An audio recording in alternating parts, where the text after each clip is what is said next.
Good evening.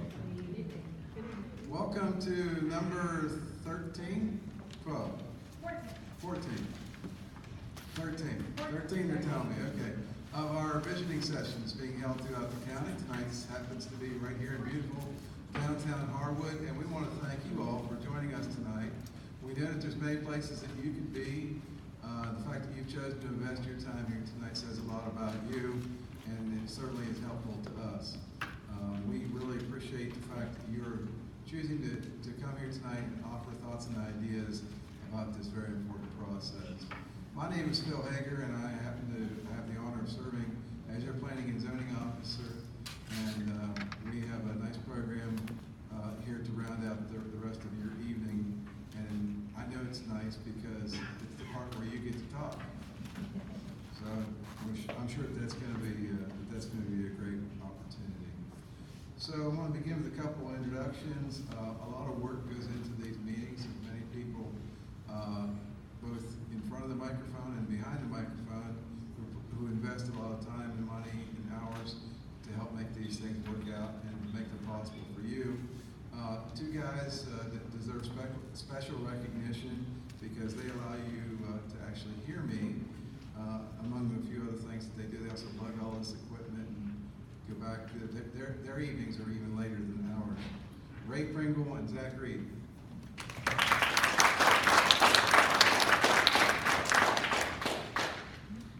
From the Office of Transportation, Tanya Asman.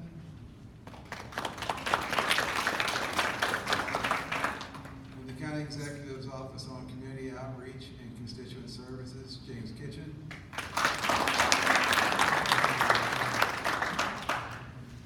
And we are honored this evening to have the chair of the Planning Advisory Board, Mr. Jerry Pesterfield, with us this evening.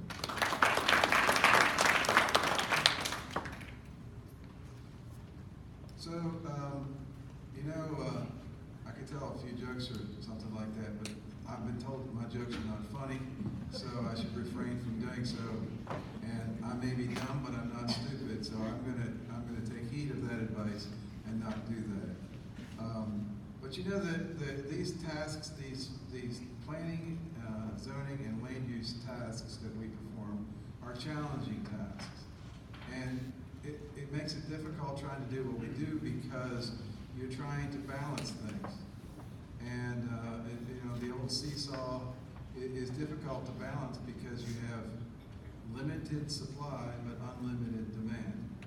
And it's a little bit like a financial budget. How do you balance things when you have unlimited desires, unlimited expenses, but a very limited budget? So that's the challenge that comes with planning.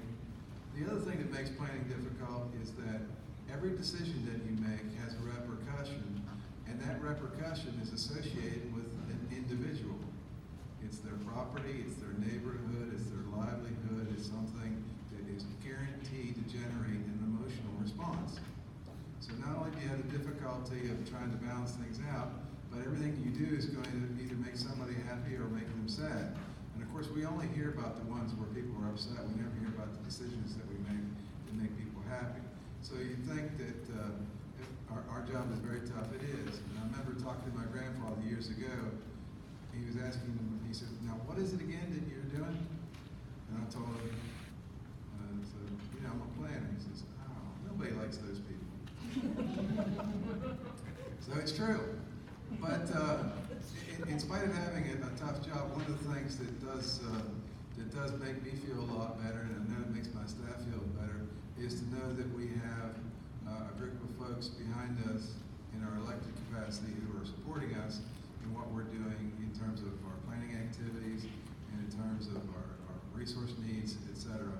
And we have a county executive right now who understands planning, and he understands what needs to happen in order to have good outcomes. And he has chosen to put a lot of emphasis on the processes associated with these plans and a lot of the things that we do as a department. And he has supported us in many, many ways. He's also supported us financially in this year's budget. We're greatly appreciative because that allows us to provide better services to you. So here to speak to you tonight via technology is our county executive. Please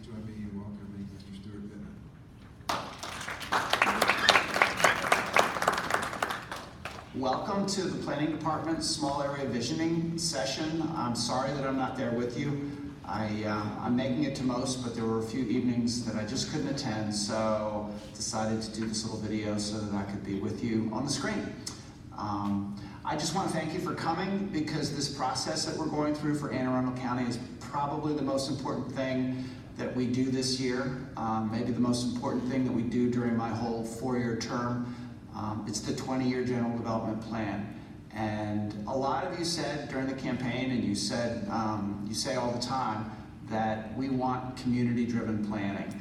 And it was 17 years ago that we did the small area plans for Anne Arundel County. And you'll see, or you probably have already seen on the wall, the update that we asked for to let people know what proposals were implemented in the small area plans that your neighborhood did set 17 years ago, and to let you say whether or not you think those are still important. And I know it's difficult to read all that detail on the wall, but I hope you will. It's important to know how you feel about what was said in the past, and to look at whether or not those proposals have been implemented.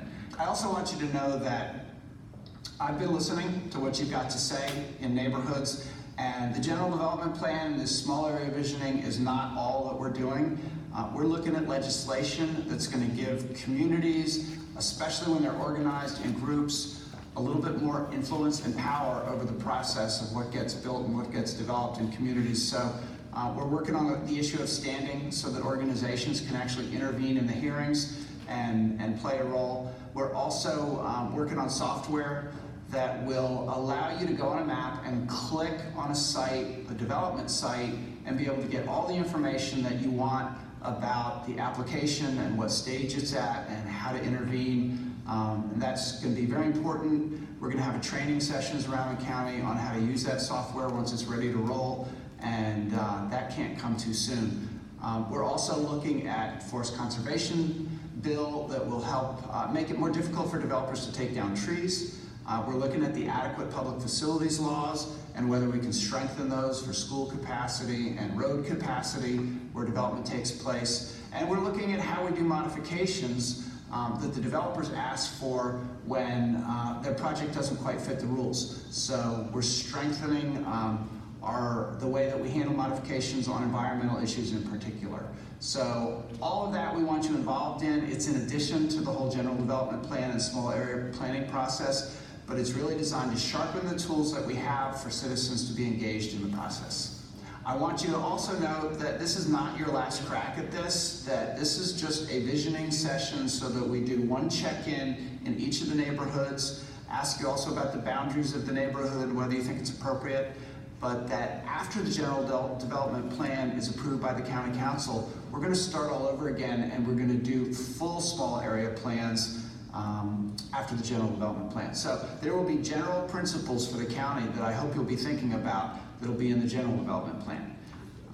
One of the things that was very exciting for me was about 3 weeks ago, maybe by the time this video is done it'll be 4 weeks, but we did a kickoff meeting, and we had about 2 weeks notice, and 240 of you showed up, citizens, to talk about the General Development Plan. And we brought in an organization called Smart Growth America, and they did a briefing. It was past Governor Glenn Denning who started this, where people talked not just about what we don't want in our communities, which is what a lot of us focus on, but also a vision for how Anne Arundel County can still grow while preserving open space, preserving the natural beauty of the county, and making sure that we have the infrastructure we need before we build all that other stuff. So we obviously in the county have huge traffic problems because we failed to build the infrastructure. In fact, we failed to charge developers the impact fee that would have paid for the infrastructure, especially on roads.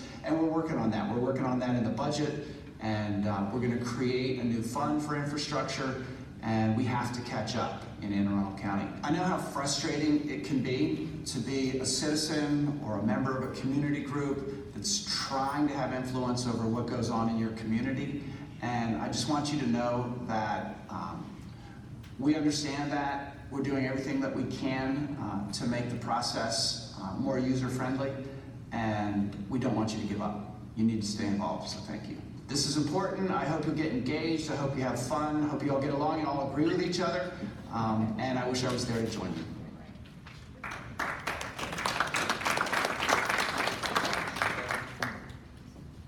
So if some of you have not had an opportunity to take part in some of the other activities, particularly the poster boards at the rear of the room, don't worry.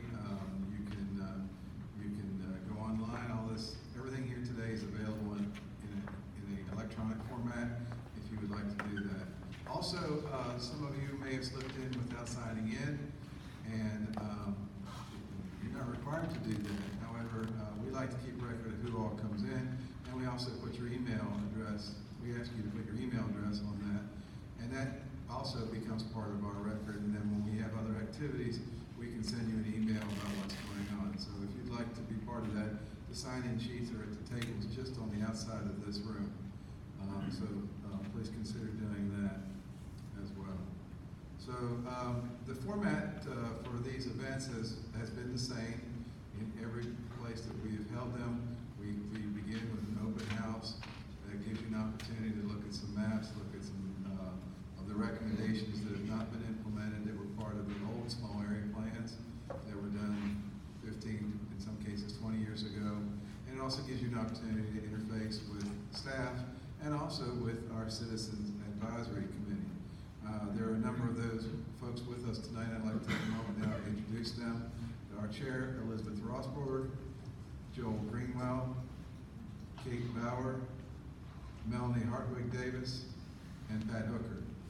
So, folks, could you join me in thanking these people for giving of their time? They were asked to volunteer to serve on this committee, and I'm not sure that they knew that they were also volunteering to give away most of their lives, but they have already given countless hours, and guess what? There's a lot more to go. So thank you for that. It's important, and I know that your fellow citizens thank you for helping to represent their views in this important process. We have a number of people with us from the Office of Planning and Zoning who help to make things possible. I'd like to take a moment to introduce them at this time. Cindy Carrier, Andrea Gerhard, Michael Day, Gene Tinsley, Mark Wildonger, and Ruth Davis Rogers. Thank you all. So now we have an opportunity for you to share some thoughts and ideas with us. And again, as part of our activities that we're following, we have a facilitator to manage this discussion, otherwise we could have chaos. And I'm going to be calling on the chair of our CAC to help you all contribute some thoughts and ideas about your area.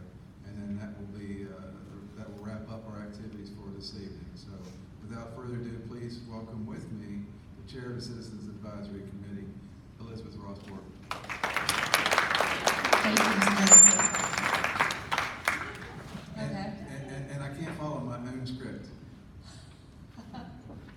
because I failed in a huge endeavor. And you know, this is really sad because tomorrow the council's voting on our budget. And I think I just lost a vote because I failed to introduce your councilwoman from your home district here, who has graciously been here this evening. She's had an opportunity to talk with many of you, and she's agreed to give us a few kickoff remarks. So without further ado, please welcome with me Jessica Hare.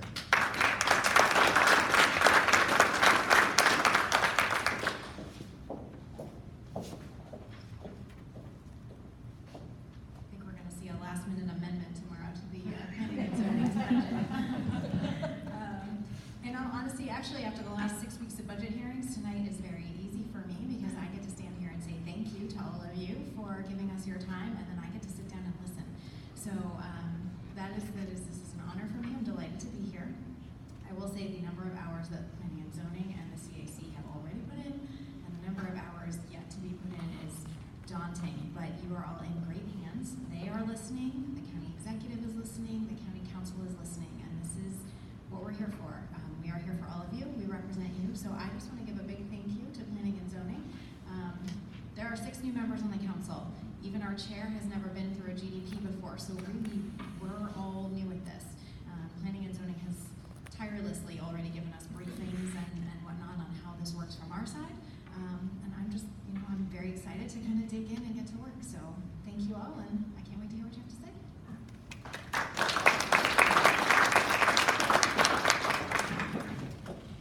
And now in my last public engagement opportunity.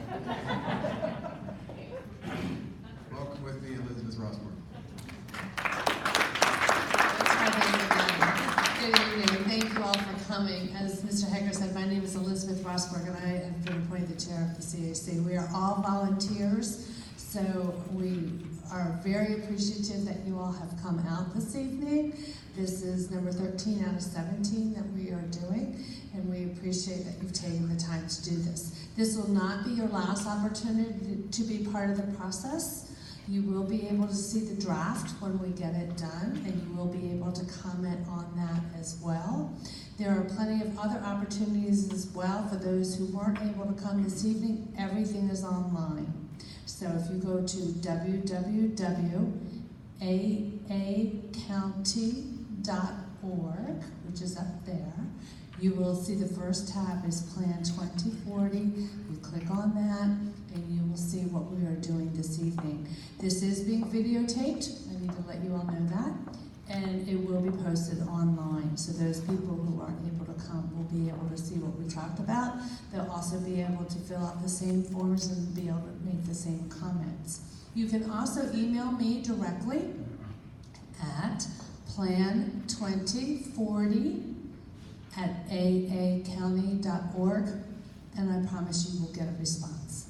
So thank you very much for being part of the process. We really do appreciate you taking the time to come out this evening. So, since I don't live here, why do you? Why did you choose to live in South County? What brought you here, and why are you still here? Why did you choose to live in the area? This is not a rhetorical question. This is where you all answer. I'll be the first. I moved to South County 25 years ago, far South County, and I moved here because it's a beautiful, special place. It's got open space, it's got trees, it's got animals, it's got that rural feeling that is so unusual in our county, and I just hope that we can maintain that. I love the vision here. Keep South County rural. It was easy. It was one line, not 5 pages or anything else. So let us know if that's what you want to continue with. Anybody else? Why did you come here? Why are you still here? Come on, guys. This is going to be a long night. Come on. What brought you here? Were you assigned here? Was family here? Kids? Schools? What? Why did you come here? Well, I didn't choose to come here. I was actually raised here, but I will tell you that if I weren't raised here, I would choose to come here for many of the same reasons that the gentleman just said. It's rural character, it's agrarian roots. It's just it's a community, nice community feel. We're glad you stayed. Thank you. Feels like it's back to the 50s. Very friendly neighborhoods. That's the first thing we found when we moved here. Well, before we moved here, we noticed that, and that was one of the reasons we chose it. Great. Thank you. We came here for my husband's job and also for the quality of schools and for the beautiful countryside. Good deal. So schools, greenery, countryside, community, family, employment. We have notes being taken, so I'm trying to help you. So, anything else that I missed? Chesapeake Bay. Chesapeake Bay. Came here for the Chesapeake Bay. Thank you. Appreciate that. Thank you.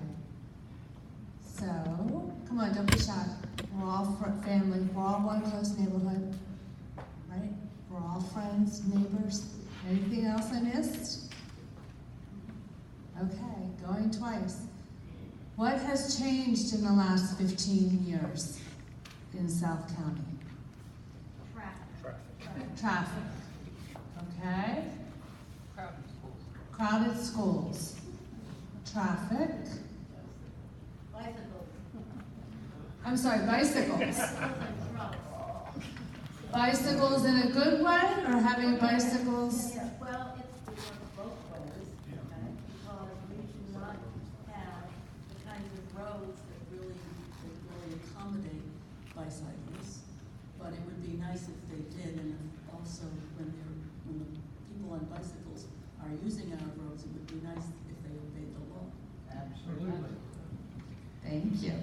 And the trucks too. And the trucks too. Okay, well, thank you, I appreciate it. I think we got that on tape. I think so. So what else has changed? Yes, ma'am.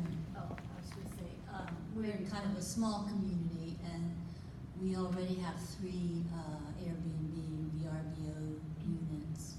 And because we do have a little stretch of waterfront, I'm a little concerned. It's almost like having a hotel in a very small community. And that's a new thing, I think, because of technology. Thank you. Sir? I think that one of the things, the biggest thing that I've seen change in the last 15 years, there's been a fair amount of residential development. And I can particularly point to the area that I live in. When I moved there, I had 2 neighbors within maybe a half a mile.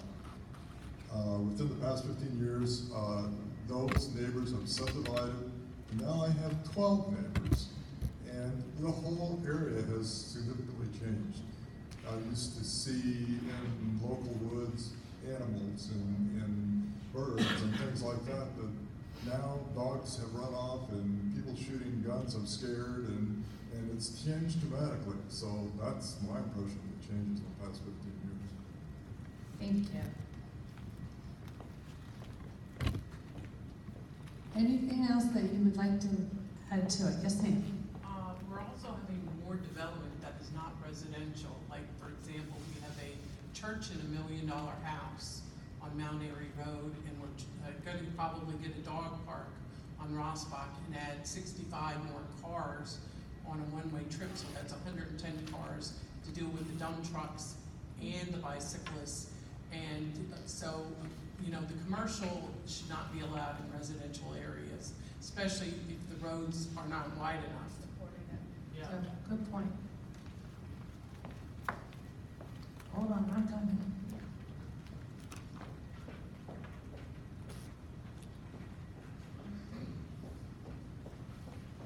The population of farmers is getting less and it's aging. I think we need to prepare for that, do things to bring in young farmers and whatever we need to do to keep farms down here. Keep the farms. Yes, ma'am. That was at one of the previous visioning meetings. Well, thanks for coming back. We appreciate you coming more than once. That's it. One of the big criticisms that the group that I was in, of the Blue Group, was that there's not a lot of infill development taking place without adequate infrastructure coming in first. Down at Beverly Beach and Mayo, most of those people were very aware of the fact that they have one road and one way in, one way out. And with the increases in developing infill lots, infrastructure should be mandatory before they do it. Have the roads and the support adequate public facilities before the permits. Good point. Anybody else? So along those same lines, what needs improvement? We talked about just what you were saying. Make sure that you have the roads and the infrastructure before the building. What else? You talked about traffic. Along with traffic, they need suggestions of solutions. So, yes, ma'am. Also, the water quality in the South River has degraded significantly in the last 25 years that we've lived here. We can't swim it anymore. That's true. And how do you suggest we improve it? First of all, we have to manage development appropriately. And I think, well, I'm not sure what else needs to be done, but a big part of it is development. I know in some of the other sessions that we've had, there's been a discussion on stormwater management. So, I'm sure it would help with the rivers as well. What else needs improvement? That's fine. Yeah, I think that if we talk about keeping South County rural, we're in danger right now of having that rural character die a death in 1,000 small cuts. Little by little, building more houses here is killing our rural nature. And we have to do something about it. The GDP is coming up, and we need to write into that some policies that actually discourage development here in South County. We need to have ways of protecting forests better. We need to have ways of looking at our greenways. We have no constraints on greenways. And to protect those, better protection for critical areas. To do things like imposing impact fees as needed. Things like that. We really need to have a lid put on this residential development that's cutting up our rural flavor of our county, South County. Thank you.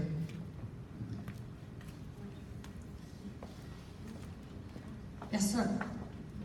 Well, I live on the run off of Route 4 in South County, but it's the most dangerous road in the whole country, I think. I mean, 4 or 5 people have died on northbound Route 4. You familiar with that? It's no shoulders. There's an accident once a week. I think it's probably state road, so not a county problem. But they've improved the 258, improved it to many smaller roads have been resurfaced and improved. The main corridor, Road 4, is a death trap. Well, thank you, I appreciate that. Most people, in case you don't know, any numbered road is controlled by the state. It is the State Highway Administration. And we are working closely, the county does work, and that lets me lead into the Transportational Functional Master Plan. We have a plan. Anne Arundel County has a transportation plan. If you go online to www.aacounty.org and then go over to transportation under departments, click on transportation, it's called Move Anne Arundel, and it's the first tab that will come up. It's about 500 pages, so I offer you to go online and don't print it out. But sort through it and see comments. You can make comments, submit comments online until the end of the month. I highly encourage you to look at that. I also encourage you to speak with your council representative as well as your state representative, because it is state funding in conjunction with county funding that takes care and gets these priorities there. The county just sent their priority letter for transportation to the state. That's also available online, and you can see in rank order where they're trying to get the state funds to. So I encourage you to do that. And we do have a transportation director. You can email him and talk to him anytime, and he'll be more than happy to come out to your groups if you want, whatever you want to do. So Mr. Robinson is more than happy to come out and speak, let you know what the plan is and how they're going to do it. So it is the first time that we've done something like that. Okay, I'm coming over. Oh, I'm going to work okay, I'll work my way down. I was going to ask, I'm a little late in asking, but is anyone concerned about solar panels on the farmland? Is that issue all taken care of and no longer a concern? I don't have an answer for you. We can address it in the GDP for futuristic projects, and that would be something that you could talk to Joel and let him know what you think.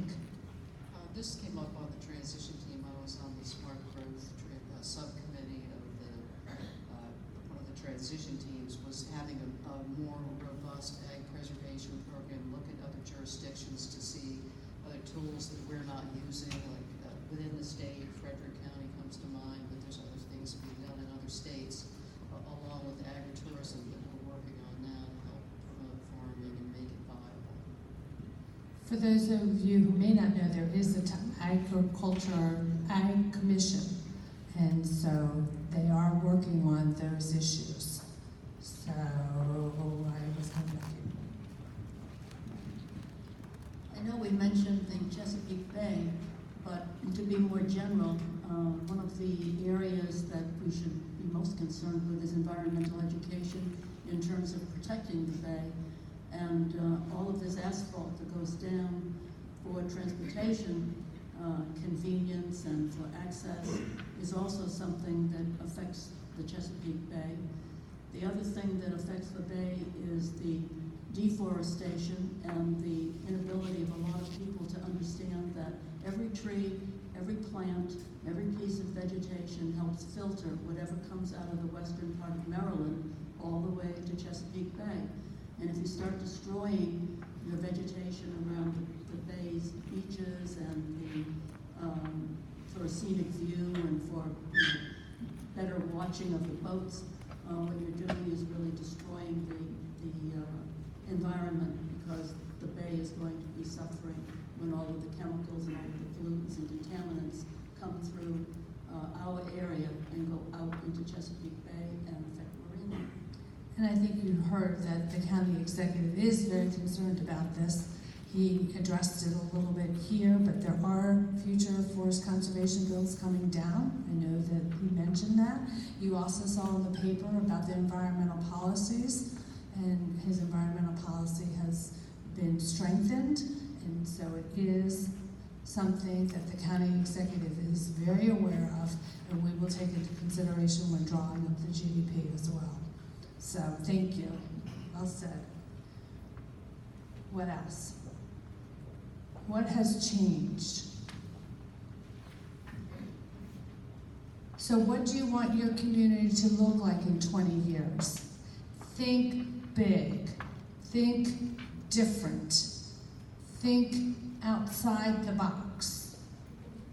Or keep it rural and let it look exactly the way it is today. I've heard that at some other places as well. Mr. Shea?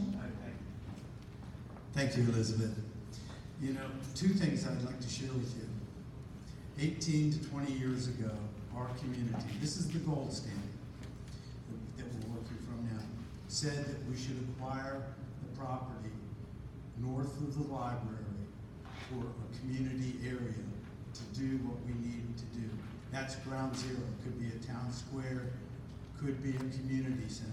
It took 20 years for that to happen, and this administration is going to make that happen. And that's new news. We're that close. So in the next 20 years, let's have a community center that we can use, that we can have, build our community around, that we can call ours. So that's the first thing that I would like to see. In the next 20, it took 20 years to get the location. The next 20 years, let's get a community center.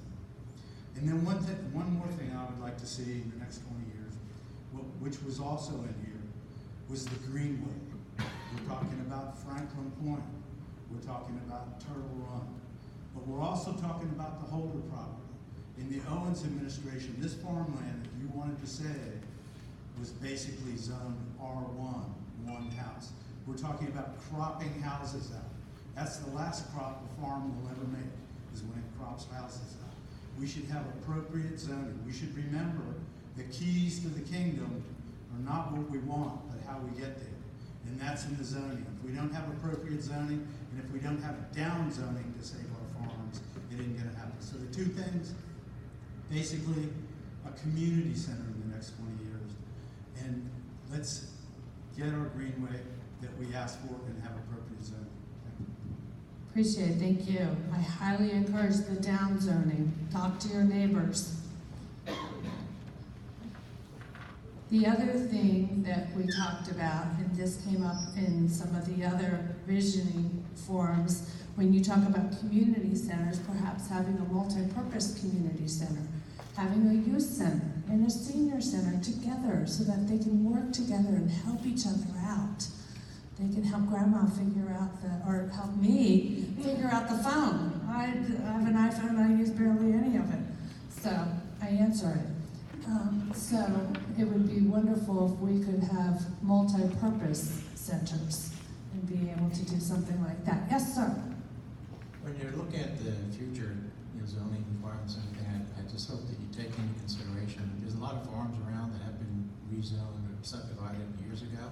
So you ride around, you look at it, and you think this is still farmland, but it's just a matter of time till it's all gonna be houses. And a lot of the farms that were rezoned 15, 20 years ago are 1 acre lots, so the density is very high compared to their surrounding areas. And I don't know how you take that into consideration when you're making decisions in the future and everything, but it definitely is an issue that's going to be coming up. And you can't just look at what is going to be done in the future. You have to look at what hasn't been developed and built on already, but could be any day. So, well, thank you, I appreciate that, because we do take all that into consideration, and we need to learn as much as we can about that particular issue for being those that are already subdivided but may not have anything done to it yet. They're just sitting and waiting. I just actually want to talk about the process. I've only been involved like with land use and whatever for 6 months, and the process doesn't seem like it works well. You know, before you had to notify everybody in a zip code, then they lowered it to within 300 feet. Well, in Davisonville, that could be one person or nobody whatsoever, and we don't know it until the bulldozers come. I have an answer for you on that. And then the meeting minutes that are done, the pre-meeting, they don't match. We went to the one for the Mount Airy Center, we flipped the paper back and forth going, did we go to this meeting? This isn't the meeting, because it was a lot more cantankerous than it was like it walked on water. And I'm like, these meeting minutes, and I've been to 2 now, that do not match what the meeting was. There is a county policy, a couple things on that. For community, it used to be 175 feet, and actually it went and was a charter amendment, has been extended now to 300 feet, so it actually went up, not down. Also, all that information is fed through the Constituent Services Office, so give your name to James in the back, and he will email you and let you know. There's also a printout that comes every 2 weeks from Constituent Services that you can sign up for, and it gives you everything that's happening in the county in the Development Office for the Board of Appeals, Administrative Hearing Office, and everything else. I know that there's no community association technically down here, so unfortunately it is up to the individuals, or DACA, if you're part of that, then they share information as well. And the other thing about the meeting minutes, we're working on a policy right now in regards to that, because that's one of the issues that I took on originally. And so we do have a checklist that they have to go through. They have to present all that information. The meeting minutes are supposed to be distributed to everybody there within 30 days of the meeting. It's recorded, and you're more than welcome to add your 2 cents worth to the Planning and Zoning Office based on that meeting. One of the things, there was a subdivision that came in off of Patuxent River Road. It's Cheney, the renditions, it's Southern Hills. We didn't, as a community, didn't know about it until the bulldozers came in from the backside, and then there was just trees sitting up, and I'm getting calls from people going, what's going on, what's going on? I called Planning and Zoning. It was through modification. It was through modification that they said, well, it was pre-approved. I said, I saw the drawings for pre-approvement, and it was a straight line, back way in the renditions. We were guaranteed only one road in. Now we're gonna at least have 2 roads, and this is only considered phase 1. So the modifications that they're allowing the builders, I know they clamped down on it, and I'm not talking about, a wheelchair, the county wants to put in a wheelchair ramp or something. I'm talking about a whole subdivision coming in without anybody knowing through modification. Right. See what I'm saying? I do, and it is being addressed. It will be addressed now. What we're looking for is 20 years down the road. Those particular issues are being addressed through the county executive's office, through your community constituent services office, and it has changed. It has gotten better. Because I happen to be the one who testified about modifications. So I know all about those numbers. So, anybody else? Yes, ma'am. I think just the keep South County rural, but to get into a little bit more specifics of that, you really need to ensure that there's a critical mass to maintain, sustain, and enhance the agricultural economy and the rural economy of South County. And you can do that through supporting farmers, supporting agricultural and forestry preservation programs, and making sure that the development, because there's going to be development, just making sure that it goes in the right areas. Incentives for revitalization of existing developed areas that have, fallen by the wayside or something. And we didn't talk about revitalization, but that's a good point, because there is one person now in the county who is concentrating strictly on revitalization. And it's very important. We'd rather revitalize than tear down trees and start over again. And so we definitely need to revitalize. And I know that there's a lot more opportunity north of here, but for South County, I probably think that there's probably one or two places that can be revitalized. So we definitely need to do that. And we appreciate you being involved, because that makes a big difference. And you're right, you need to be part of the process and follow it, because I used to say when the bulldozer showed up, but now it's when the pink little tags show up on the trees, the survey tags. That's when you need to start getting involved and talk to your neighbors. So those happen first, and then bulldozers come later. So I'm sorry, I thought I saw a hand. Yes, ma'am.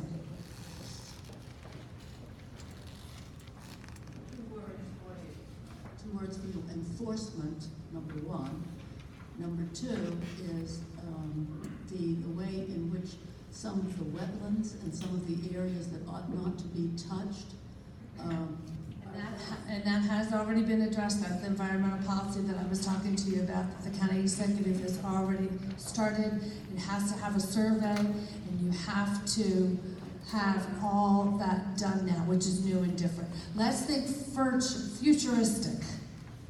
I was going to say, for future things, I just hope that in 20 years we'll still be able to see produce stands and crab trucks on the side of the road in South County, where you just stop and get what you want.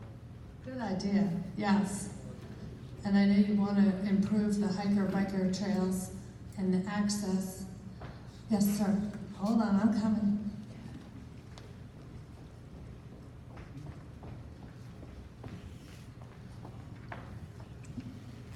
You hold that for me? Okay.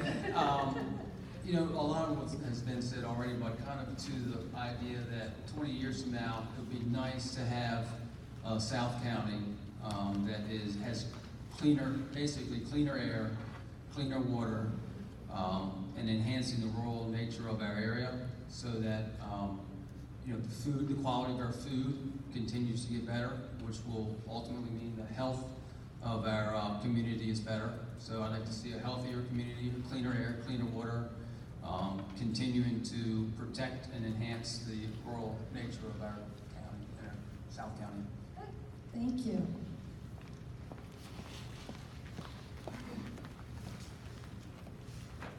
Any suggestions on solving the traffic problems?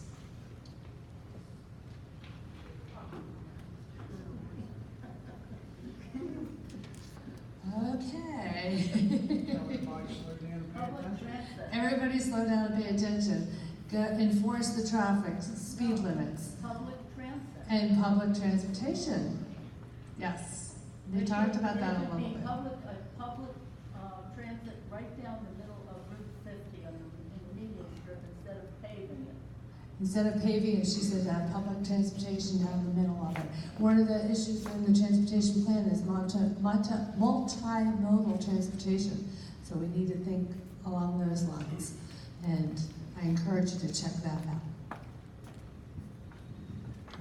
I'm Joel Greenwell, your representative for South County. And if everybody wants to keep South County rural, you got to encourage Barbara Polito with Ag Land Preservation and all the county executive and everybody. There's a ton of money that's in the county that can preserve as farmland. They got to give it up. Farming's very tough. I farm part-time for a living, and I have an excavation business also. I work by myself. And I farm over 400 acres in 11 different parcels throughout South County. if the county needs to get more money per acre to put land in preservation, and possibly, if there's a family with kids and all involved, to give them a couple building lots throughout the farm. That's, 2 building lots is better than 20 or 30 or 10. You just gotta encourage the county. Are you talking about buying out, like, the building? Absolutely. Ag land preservation, you can do a county, you can do a state. There's money through the state and through the counties, tons of money in it. And just, everybody's gotta speak up and just, you gotta put some fire on them. If you wanna keep it rural, it's what you gotta do. And you're gonna come to meetings like this, where you start learning the facts, and where you start getting educated about how things work. Absolutely. And, I run 6-7 miles down the road for different farms. Traffic is horrendous. I get the finger all the time on a tractor. And, it's people, it's just, I think everybody in every 3 years ought to have an educational driving experience again, going back to class. Everybody that has a driver's license, because it's just, everybody wants to run 20 miles over the speed limit. Everybody's in a hurry. Everybody's got to slow down. But to keep it rural around here, you got to get the officials, to put the money out. And there are ways to do it, and he's right, there are ways to do it. So if you need help learning more about that, the county can help you learn more about that. And there's lots of different organizations out there that can help you as well. So, yes, ma'am. There's actually 2 farms that recently did it in Davisonville and Hopkins, and the Covington farm on Davisonville Road. The other one's on Central Avenue. And what I heard was that they offered them $20,000 an acre to keep it, and you still own the farm, but you give up your developmental rights. And so they put a deed on you that said you will not develop this. Maybe they'll give you like 5 lots or something, depending on, the one was over 100 acres. So they have 5 family lots in there instead of, But we can help you. The county has lots of information on that. I appreciate that. Thank you. So, anything else? Yes, ma'am. She snuck in the back.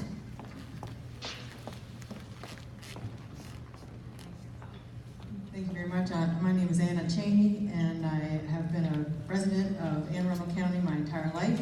I'm a 13th generation Anne Arundel Countyan, and I have children who are now 14th generation. I have a lot of pride in this county. I've lived here my whole life. We have options. We can all leave.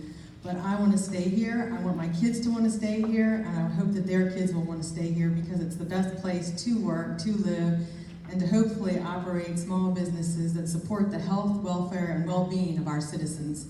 So in order to do that, I think it's important to take a look at the big picture and say, what is it that we're currently doing today? What are the decisions that we're making today that are going to have an impact over the next 5, 10, 15 years? And the inputs that we're putting into the environment, the inputs that we're putting in, whether it's public transportation, which limits our use of fossil fuels, whether it's whatever we're using in our farming methods, whether it is how we're preserving our farmland and how a farmer can afford to continue farming. All those decisions that we're making today are going to have an impact. I think one of the beautiful things about our county is the diversity. We are very fortunate to have farmland. We have some development, more development in the areas that are more populated, and I think that's the way that I hear when I go to these meetings. People would like it to remain. I think that's why we're an attractive county to come to. So we are attracting a lot of people, and we do need to accommodate those people in a way that is productive to maintain the diversity, the preservation, the beauty, the health of the county itself. This county needs to support human existence, and in order to do so, the land that we have, the land masses need to be healthy in and of themselves, because the healthy land will help people be healthy. So, thank you very much. Thank you. Appreciate it. They're key decisions, you're right. That's why we're here tonight. That's why we want to be part of the process. Make sure that we're going to be here 20 years. You can say, you were here 20 years ago. And this is what we decided. So, well, I appreciate you all coming out this evening. Like I said, this is not your last chance. This is not your last opportunity. You will have an opportunity to either email me directly, comment online, Be part of the process. The meetings are open. You're welcome to come to the meetings as an observer, and Joel can give you more information about that. Talk to him. Let him know if you have any burning questions or comments that you didn't feel like making tonight. Please email me. We appreciate it. Have a safe drive home, and we'll see you again. Thank you.